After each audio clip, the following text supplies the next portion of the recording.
في 21 مليون لاجئ حوالين العالم. في 2015 65 مليون شخص اضطروا إن هم يتهجروا من بلادهم، ودي أعلى نسبة من عشرات السنين. ومع زيادة عدد النازحين عن 33 ألف شخص كل يوم بسبب المشاكل اللي صعب إدراكها زي الحرب والاضطهاد والمجاعات، فالعدد ده بيزيد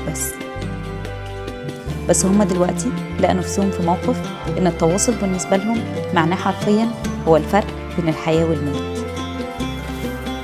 Case for Change has arrived in Jordan.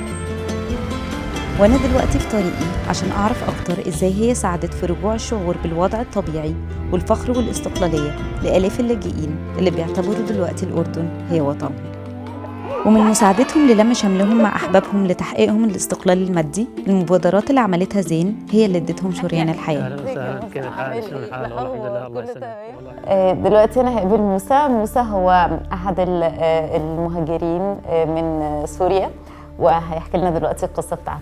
أنا خريج معهد إعداد المعلمين دورة 96. كنت موجه في ثانوية إعجاز. طبعا هذه قريتي تابع لمحافظة إدلب. صرت أدرس ابتدائي صف أول في محافظة درعا. بعدين صارت أحداث بسوريا. صبرت سنتين يعني تحت القصف والمشاكل وشيء. لاجئ عن طريق الحدود غير نظامية. استقبلونا طبعا حرس الحدود الأردني وجابونا على مخيم الزعتري.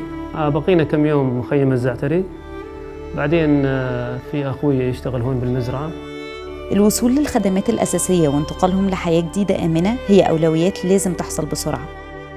والله يعني وضع صعب جدا، يعني كنت موجه وكنت مدرس، فجأة لقيت حالي عامل أشتغل مع العمال بالفراولة هون داخل المزرعة. بعدين لما اشتغلت وصرت أوفر شوية اشتريت هاتف واشتريت خط ومشى الحال الحمد لله.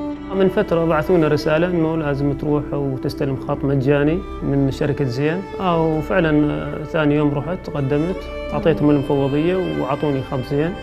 طيب والموضوع بقى الفلوس قبل كده إن أنت ما تقدرش تفتح حساب في البنك ولا أي حاجة، فأنت كنت بتتعامل إزاي في حاجة زي كده؟